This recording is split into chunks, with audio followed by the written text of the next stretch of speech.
got Denity here live and direct, man. This is a long time coming, man. Welcome to the fucking DailyHeatChecc Smokecast, my nigga. I've been trying to nail this interview for fucking months.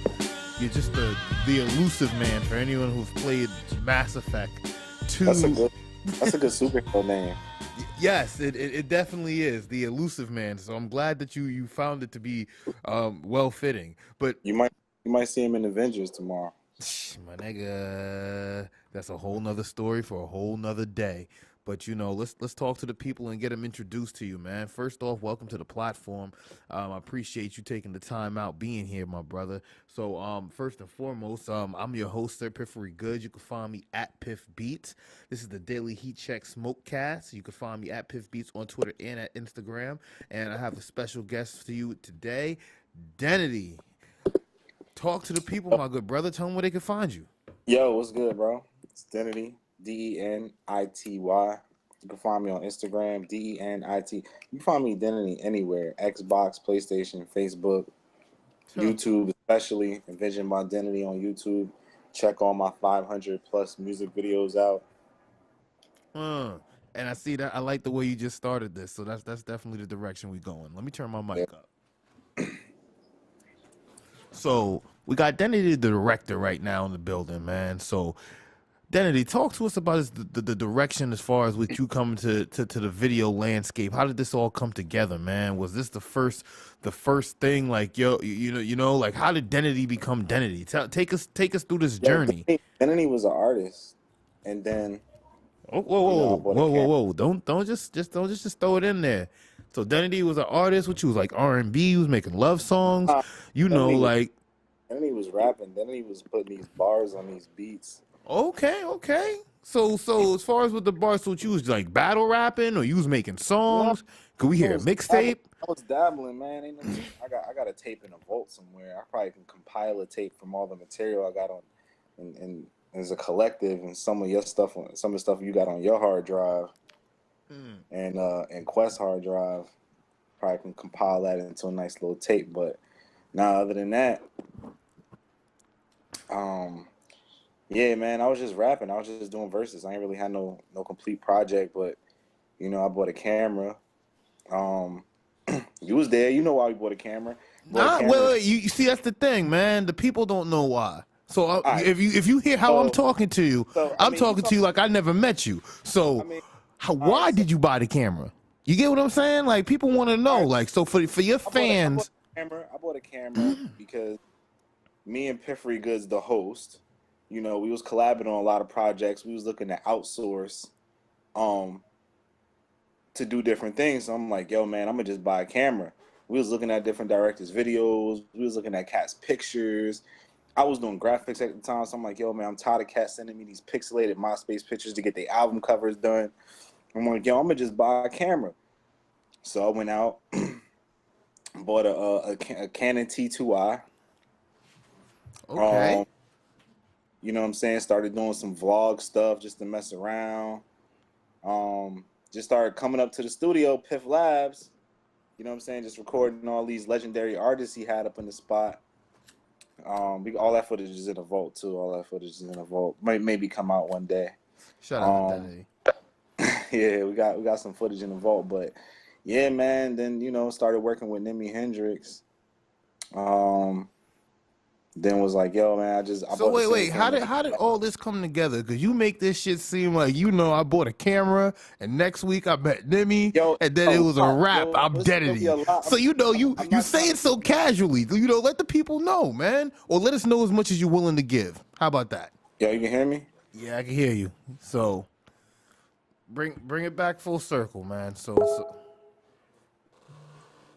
yeah, I'm trying to do the short version of the story. I don't want to do the long version. That might get a little boring. Never gets boring. It's a podcast, my nigga. We talking to the people.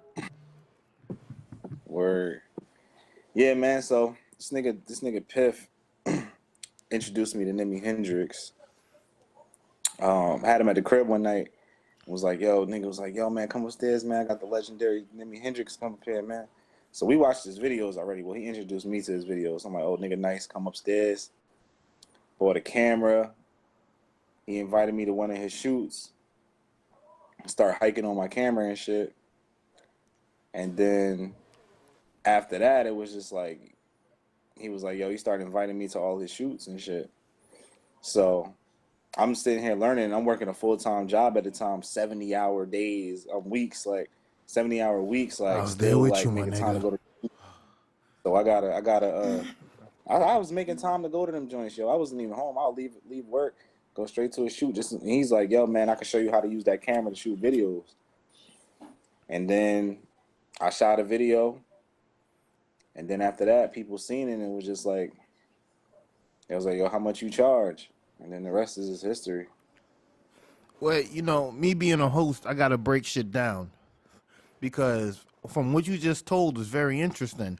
Because like you, apologize because I'm smoking a blunt. But for the people who heard, is like you said, you did graphics, you feel me, you used to be an artist. So when you bought the camera, you bought it with the intent to. I don't want to say with the intent, but you was going to use it to take photos almost, or use it as a hybrid. You could even say. Yeah, I was trying to do pictures and I was going to do some video too, but I didn't think like I was going to be a film director, but everything just, everything just fell into place. Like being a store manager at GameStop, doing graphics and being an artist all plays a part in how I am as a director. Because True being on indeed. set and the director, I got most of that, like taking charge and making sure shit is right from being managing in a store, a $2.5 million store successfully as a GameStop store manager. So I had to direct, like, you know what I'm saying? I took it the same way. So I went on set. I treated it as me managing the set. And I was very good at it. So, and then, learning the cinematic side from Nimi and then getting into the visual effects. And that comes from like my Photoshop background, graphic design background. So I was always interested in effects and shit like that. So everything just, all my past experience and work just all balled up into me being a director. No, that's pretty dope how you just put it down and just brought it all full circle, because now with the, like you said, being into the Photoshop, I personally know that you knew how to manipulate cover arts and do things that was just like, wow, that's crazy. So for you to be doing that at a high level in After Effects is not, it's not even bizarre. It's just like it was like the next graduate step, almost, you could say. So what Yeah. made you like tinker? Even with like, what was you gonna say? No, do your thing, man. It's your body. Go in. No. I was saying like basically like when I did first bring my camera to Nim shoot, he was like, "Yo, man, you do Photoshop. You probably good at visual effects." And he said that before I even pressed record on my camera. And that joint it was definitely like natural for me because when I shoot videos now, I always like try out new shit and I try to figure out how to make my shit look different, even if it's gonna be tedious to achieve the certain look that I want. I'm willing to put in the time. No, absolutely. No, absolutely. So now, from there, you went mess with the visual effects, and you went, and now what? I personally know you use After Effects, but what made you say go to After Effects? Because there's so many out there. You get what I'm saying? No, Because to it put it was like, you could have started it like in Cinema 4D, or you could have started it in Motion, or you get what I'm saying? It's yo, like, cause I already y'all was already in the Adobe family. Like everybody was like, "Yo, go to Final Cut," but I was already using Adobe Photoshop, so using Adobe Premiere for me was easy because I understood the tools and what they did kind of already, like the pen tool, the marquee tool, like all these tools are in Premiere. None of these tools. break the whole shit down for me now. So you said you was already using Premiere because you was more familiar with the tools. So you started going into, so you went from Premiere, you stood inside the whole family. So now you're using After Effects. Now with After Effects, what was you feel me? What was your first effect you wanted to accomplish, and what's the ceiling for you? Yo, cloning, man.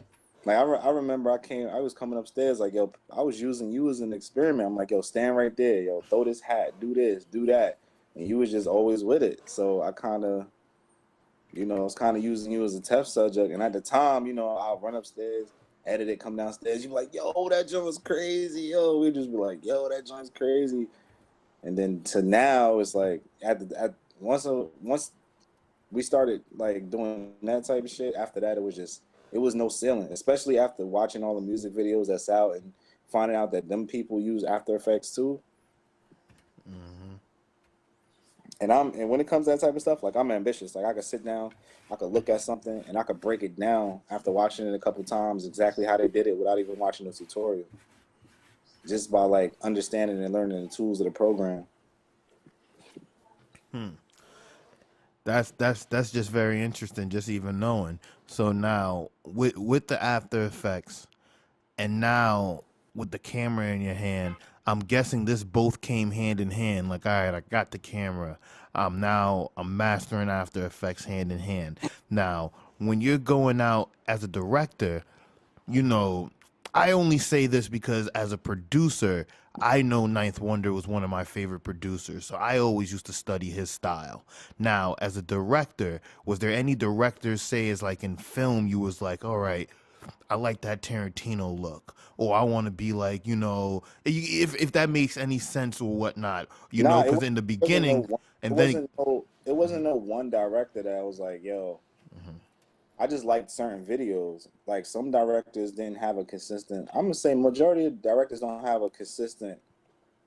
They have a consistent look, but at the time when I was coming up, there was no director that I wanted to be like. I seen who was around me, and I'm like, I got to be different.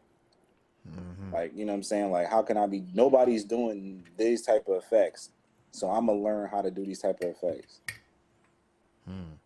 And even still now, I still be looking like, yo, I'm gonna do effects that nobody's done yet, like putting Street Fighter characters in videos, making sure they're tracking to the footage and doing, tracked clones and stuff like that. that's dope. That's dope. That's clean. That's super clean. So now, when it comes into the directing aspect of it, man, as far Yo, the as direct, the thing that really like catered my style is like there was people out here that solely did visual effects, or there's people that do solely visual effects, and I have the edge. I feel like because I had the cinematic background learned from Nimi. Like Nim is very like he's super cinematic, so it's like, yo, if I can combine my cinema with the visual effects, I can make it look more practical because I don't have to use a lot of visual effects for certain shots. I can kind of cheat to give a certain look other than just being just strictly visual effects or just strictly storyline or this, that, and the third. Like I have a little bit of everything. Like my body of work contains storylines, visual effects, concepts, any different aspect that people could possibly want. Like I've covered across the board. Like so I have having a little bit of knowledge in almost everything, or average knowledge in one, or advanced knowledge of one thing. Like it's good to nitpick in other areas to try to create your own style. absolutely, absolutely. So now, with that being said, over time, I've seen you break the internet several times with several different styles of videos. And now, with that being said, is there a particular video you could say you look back on now as like, hey, this is one of my favorites, or even say the making of with the artist, because that could even be a special moment that led to that video coming out the way it did? Most of the videos that's my favorite are the ones I had to improvise. Like, across the board. Like I'm knowledgeable in like majority of the areas of the film, and you got to be as a music video director because you kind of like you a one man band. Like you got to direct, you got to edit, you got to color grade, you got to color correct, you got to do audio, you got to do all these things yourself in this climate of in this era. If you want to be a successful music video director. No, absolutely. Absolutely. So now, as far as with being a director, tell me some of these experiences you could look back on, say, with working with some of these artists. Some of the, say, the most easiest artists to work with. Like, all right, this is going to be a cakewalk. Or say some of the most difficult artists to work with. And I don't say Some of the most difficult, but not because you don't know each end of the spectrum, basically. I'm gonna start with the most difficult ones, man. The most difficult ones are the ones that have never shot a music video before, and they think that they shoot the music video and they're supposed to get it back the next day. Or it's like, yo, we'll shoot the music video and they want the trailer the next day. It's like, yo, I didn't even take the footage off the memory card yet. Honestly. I didn't even take it off the card. Like, I keep different cards for the footage. I didn't even get a chance to, like, dump the footage yet. Even though, I'm supposed to dump as soon as I get in. But sometimes I don't have enough time to do that because I might be shooting back to back. But Jersey. A lot of times people have no patience. Even 2 weeks, like 2 weeks for some people, like in the industry, they're catered to like, yo, we're not getting this video back for like a month, or a month to 2 months is like pretty decent time for like a edit in like the industry. These dudes be wanting this joint back in like a day or two. I usually do like 2 to 3 weeks.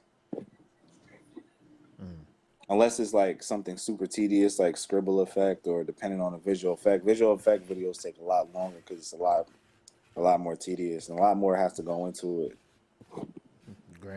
Granted, no, absolutely. So, now with that being said, give us an example of what's the easiest artist to work with. Easiest artist to work with is an artist that is prepared. Like if I send them a treatment and they got everything on the list of the treatment, and I show up and they got everything, it's a cakewalk. Oh shit, I hear that. Hate people being unprepared. Piff know a thing or two about that. Not trying to throw slander. I'm just saying.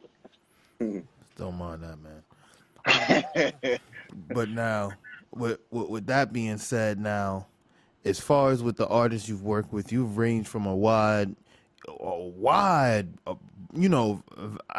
a botch the word bad, so I'm gonna try to find another alternative. But you've worked with a lot of diverse amount of artists. Man. Actually, my first music video was a gospel song. Really, that was gospel? The very first music video I ever shot was a gospel. Yo, Jones, could you mute that background? Gotcha. Now, keep going, Dan. Yeah, I did it for free. Well, I did it for free because I didn't have any work out, so I was shooting a lot of videos for free when I first started out. But it's the only video ever that I have out that's in the world that says directed by Denity, and it does not say envisioned by Denity. That's a fun fact. There's no video out here that will ever say directed by Denity. From now, in the past, in the future, I will never put directed by Denity. I'm just not gonna do that. Is there a reason why? Because I believe in my brand. I believe in envisioned. I was like looking at everybody's stuff. It was like directed by, or visualized by, and my style is visual effects. So if I like envision means like something that you have in your mind that you may or may not can do, and I feel like I could do anything. So if I say envision by Denity, that means like if somebody comes to me with anything, no matter how over the top or outlandish, I feel like I can pull it off. No, I ain't mad at that. But now, give us some more of these artists you work with. You already surprised me with the gospel. What else, man? And I mean, that was just first joint, so that's like, like I look at that from time to time to see how far I came. A lot of people's first videos look crazy. Like I don't think I did that bad. I'll show it to you one day. But I've worked with Tax G, Trav, Black Youngster, Don Q, Tory Lanez, Jadakiss, Jim Jones, a lot of Jersey artists locally, a lot of New York based artists as well. So you can shout them out. They listen to the pod. Huh? You can shout them out. They listen to the pod. Yeah, man. Shout out to all the Jersey heads that I've worked with. A lot of ones that I started out working with and I still continue to work with. It's too many to name, man. I work with a lot of Jersey artists. All right, now, so as far as with the directing go, man, tell us a story as far as when you go out on these shoots, man, or what's your craziest story, or it doesn't even have to be a crazy story. I'm gonna be honest, just tell any type of story. Like, yo, listen to this. I went to the shoot, and I don't know, something wild happened. Money started falling from the sky. I Strippers went to a started busting shoot. it open in the street. You get what I'm saying? Like, tell us something Yeah. crazy. I went to a shoot, and we were shooting in the projects, and it was a laundry room. We was doing like we was sending like a hit out type of scene. So we had like maybe like 15 people in this laundry room, and I had like 8 prop guns, and we was about to use them to do like a crazy like shootout type joint. So we in the projects. It's mad dark in the laundry room. I got my equipment set up, my lights set up, got the guns out all on the table. So I guess we was making too much noise, and somebody in the building called the police.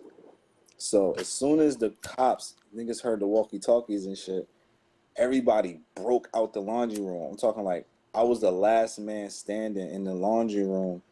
Damn, all this equipment set up, the gun still on the table,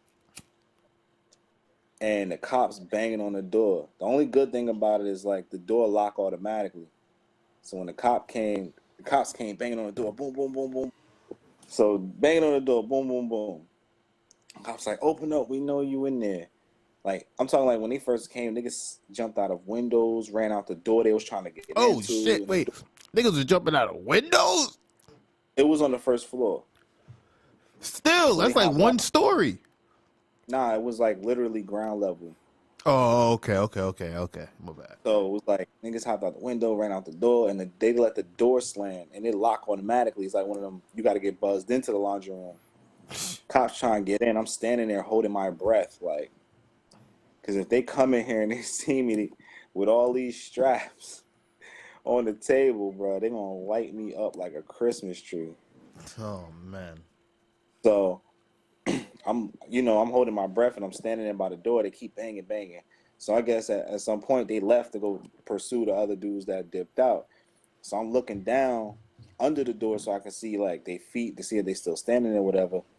So I quietly started packing all my shit, and I put all the straps in a bag and put it My behind nigga started tiptoeing.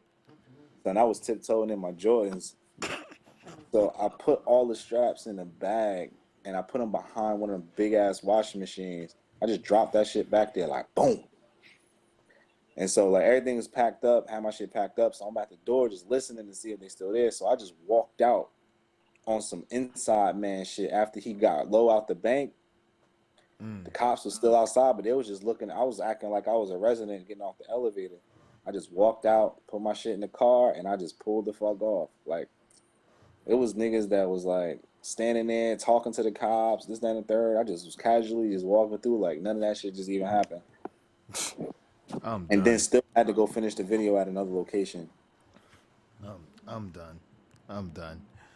So wait. So when you tell me shit like that, that just made me just think of a whole bunch of wild questions I gotta ask you now. So prepare for the omega wild shit that's about to come your way. So now, I want to know, because some of these models be looking like a full course meal, fuck a snack. Have you ever been to a fucking video shoot and the rappers try to fuck a model?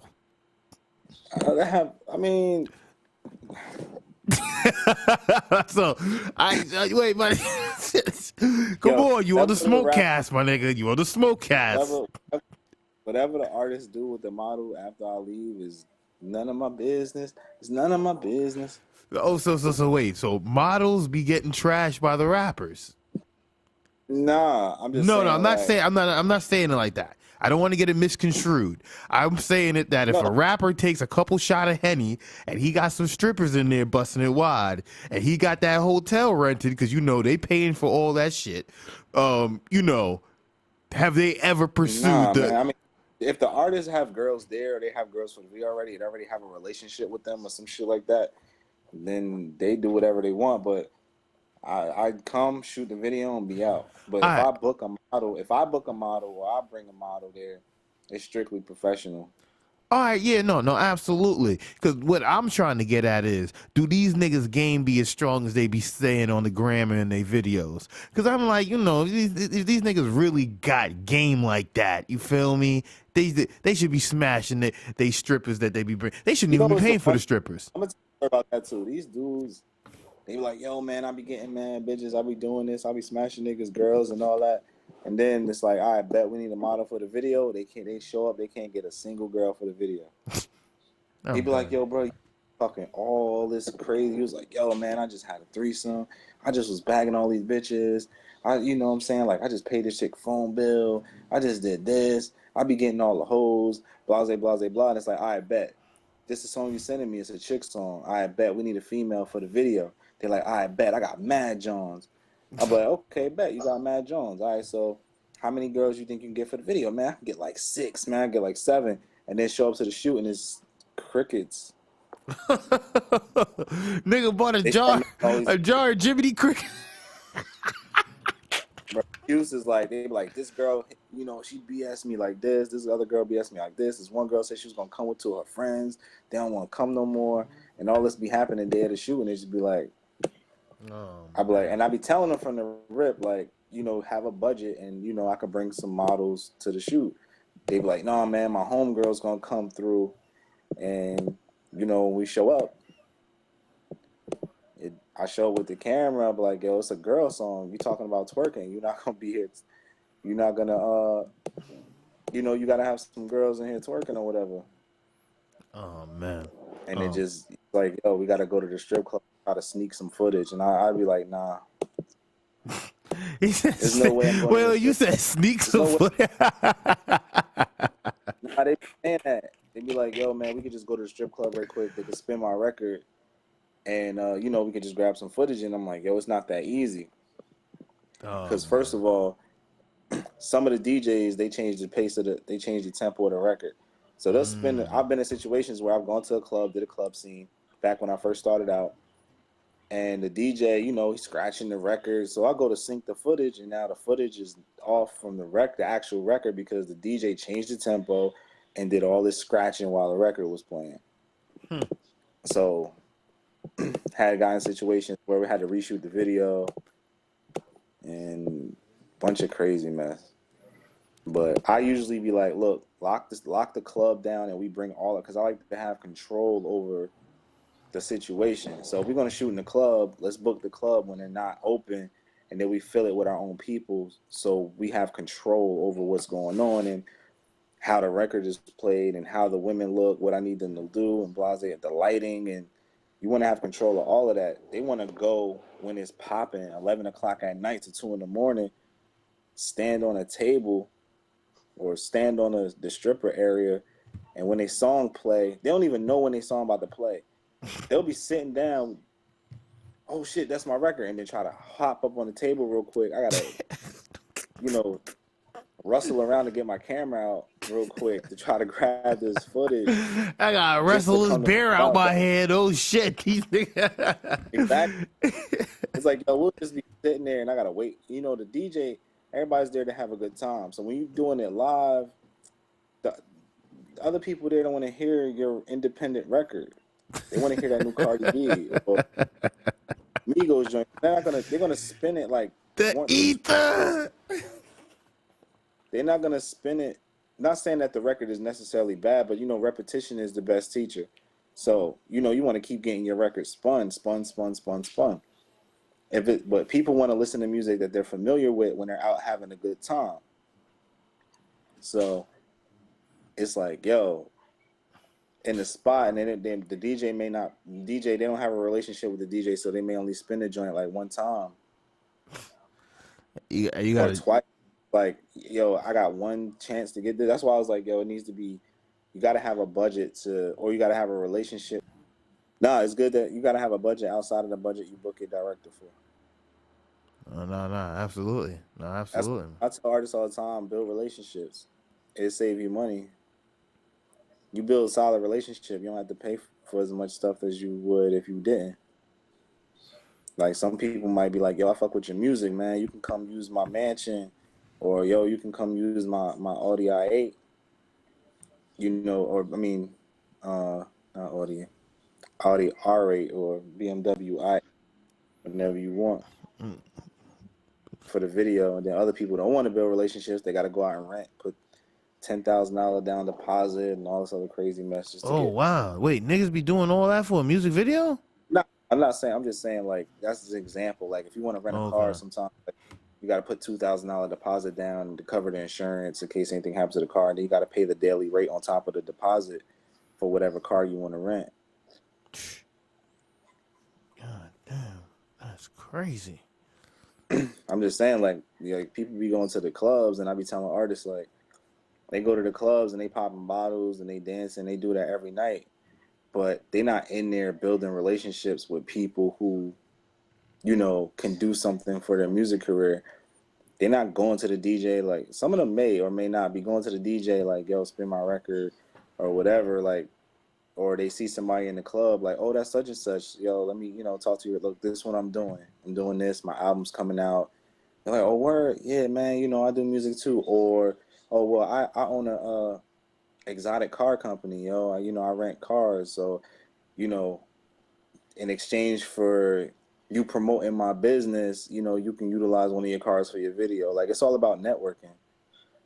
So when artists talk about, I got to pay for this and I got to pay for that and I got to pay for this, you do have to pay for a lot of things, but some stuff, if you build relationships with different people, you don't really have to shell out as much cash.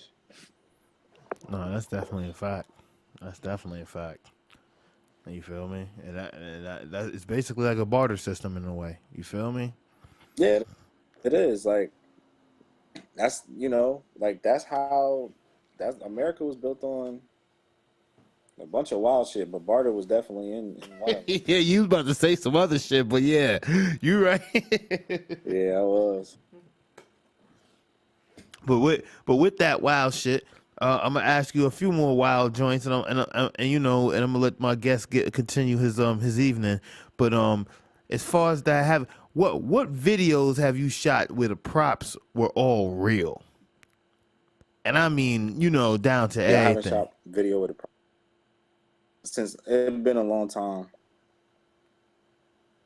Wait. So you don't shoot videos with props?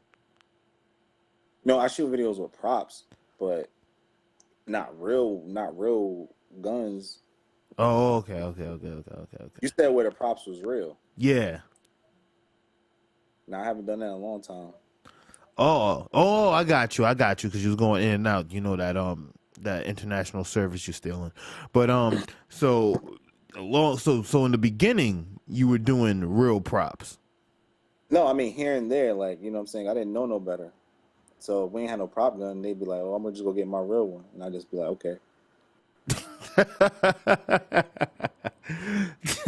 Nothing. I mean, I was like, oh, this is not a good thing, but it was like, you know, for the sake of the video, I wanted it to look real, so We gonna use a real ratchet.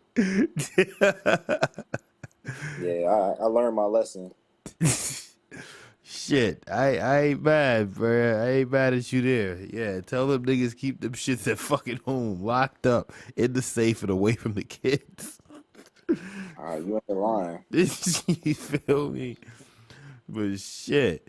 Now with that, man, you know, this directing, man, you've done so many projects, so many artsy projects. You feel me? You're working on so many things, or done work on so many things. What do you have now moving forward, or are you stirring up in the pot for the people now?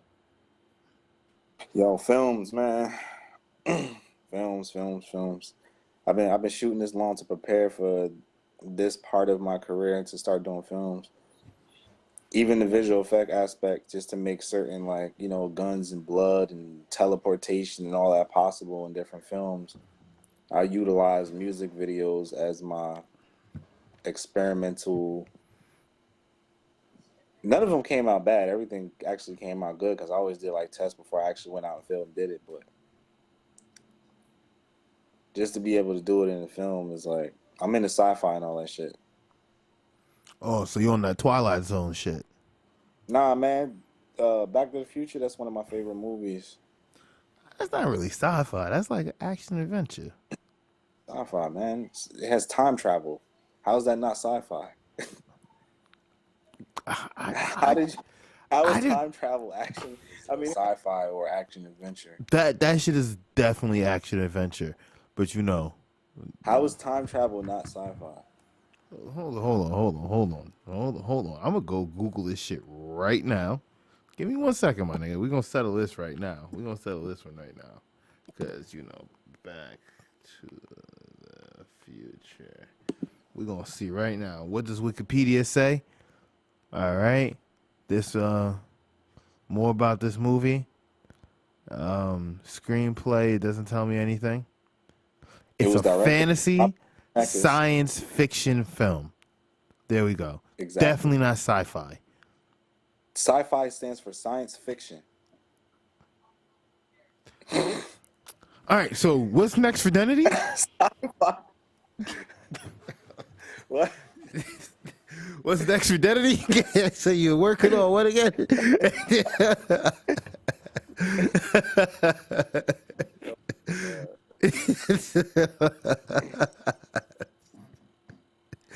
We's gonna disregard that. I'm gonna edit that part out. Nah, go ahead and edit that out. All of that. Did you see? Did you see Ready Player One? Nah, I definitely didn't see that one yet. Nah, you gotta check that out, man. Oh man, nah, I'm definitely gonna check that out. But you know, this is definitely a beautiful segue to my last question, or my last, you know, kind of few questions to get to segue out. So as a director, what's your favorite movies right now, or what's your top 5 favorite movies of all time? And then with so many good movies on the horizon, what are you excited to see, or what's out that you've seen that's real good? Of all time? Man, you put me on the. That's crazy, bro. You're not supposed to do that. You're supposed to tell me that before the interview. You're supposed to be like, look, man, we want what's your top 5. But I'm gonna give you my top 5 off the top. There's no particular order. Damn. Rocky is in my top 5. That's a good one. Back to the Future is in my top 5. Jurassic Park is in my top 5. Scarface is in my top 5. And for the 5th one, I'm gonna have to put Star Wars. Star Wars? Wow. I couldn't find, and now I don't see you as a Star Wars fan. And now my next question is, the reason this is your top 5 is because, one, it's either what you call it again, your favorite films personally, or is this because the films themselves was like well directed, or you like the director's vision? That's giving you the top 5 off of, like, if I sat down and thought about it, probably 3 of those may be different. Rocky's definitely there. Back to the Future is definitely there. The other ones are like, because it's a lot of movies that I consider to be like, and those are like old ones, like newer ones, or it depends on the era too. You already said it, man. It's already on the Smokecast. Yeah. But yeah, Back to the Future is definitely there. Rocky's definitely there. Like, I could watch Rocky over and over and over again. That's one of those where I could just watch over and over again. All right, man. So what you call it again? So I still think it's a pretty good one. Rocky, Back to the Future.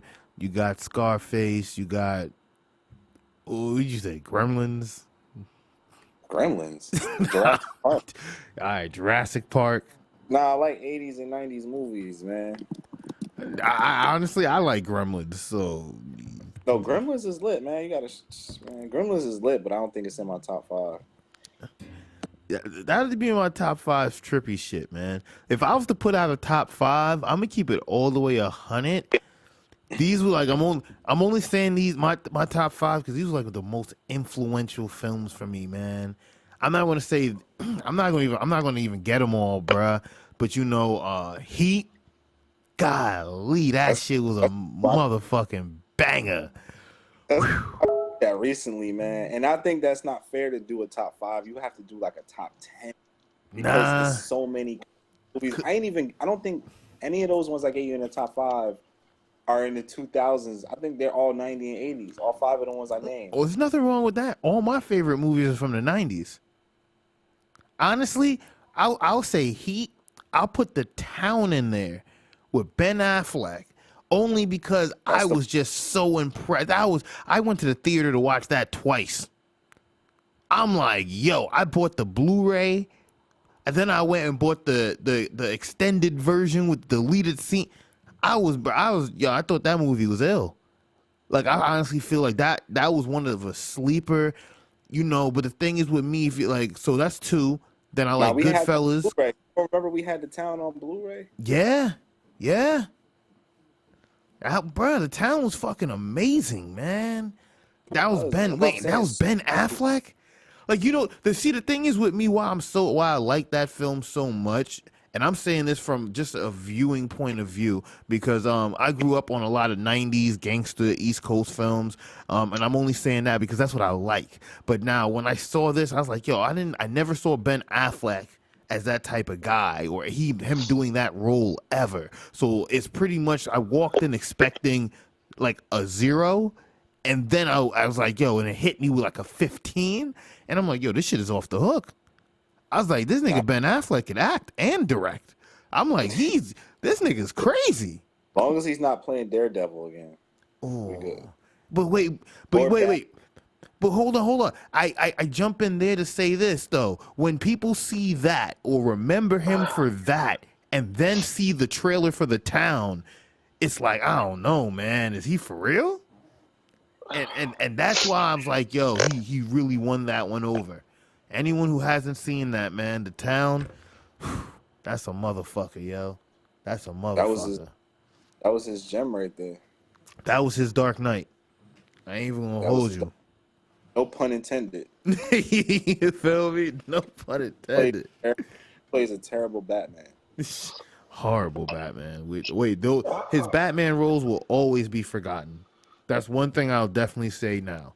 Every Batman that he looked at, you feel me? Definitely. But wait. But I gotta put the Dark Knight in there. Damn, I can't forget the Dark Knight. So it's gonna be the Dark Knight. Damn, how did I forget Dark Knight? I just rewatched that too. I just rewatched Dark Knight. Yep, Dark Knight, Heat, No Country for Old Men. Damn, I gotta throw that in there. Yep, Heat, No Country for Old Men. All right, how about we split it? How about we do 5 from the old like 90s and 80s and 5 recent? I don't even have 5 recent, unless No Country. I think No Country. 5 recent. I think No Country, The Town.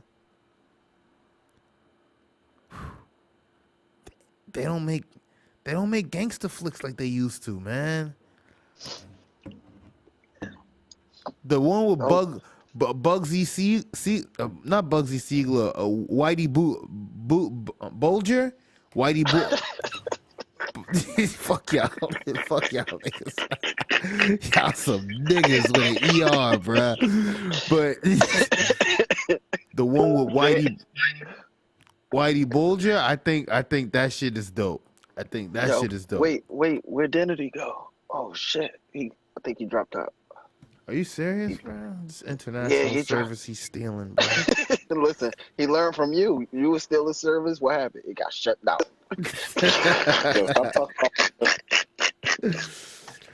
All right, but wait. But now, hold up. We gonna get into our top 5 again. But wait, I want to know as far as what right now, because I'm like this. The summer's about to come. There's a lot of hot films we just seen trailers for right now. Venom. I'm going to see it. Venom, Deadpool, Avengers. Look. Wait, Deadpool, I'm not too excited about. That's just 3. Really wait, I'm gonna tell you the film that I'm the most excited about that's coming out. Okay, lay it on us. Mr. Rogers biography movie. Mr. Rogers? Oh, the white guy that used to be on TV, right? Mr. Rogers' Neighborhood? Exactly. Oh, man. Okay. He got a biography coming out? I'm serious, though. I'm serious. That's kind of honestly, weird, it's not weird. It's only weird for me because a documentary. I was expecting something that would have been a little bit more, dynamic. But I'm big on documentary. I love documentaries. I mean, Honestly, it's called I can't wait to it's called see it Won't You either. Be My Neighbor, and it goes. It's basically his biography. Like he was iconic. Like in my childhood, like. Yeah, Facts. he was definitely that guy. I used to sit around the TV and watch that shit for real. For real. That was the show. Welcome to Mr. Rogers' neighborhood. Like he changed the game for children's programming. Like No, he Yeah. did. He definitely I did. ain't gonna, something that I just checked out. I ain't even gonna try to interrupt, but Andre the Giant, the documentary on him that just happened on HBO. That was a good documentary about him. Though. I ain't gonna Oh, hold you. wait. Since you said HBO, my bad. We gotta talk of a movie since you're doing docus. Paterno. Did you see Paterno, Denity? what? Oh no, I didn't. Paterno with Al Pacino. Ooh, this shit was good. Ooh, you might have to fire that one up tonight. Y'all niggas might have to fire that one up tonight. Yo, that shit was deep. I'm gonna be honest with you. I couldn't finish it. It was so deep. I couldn't finish.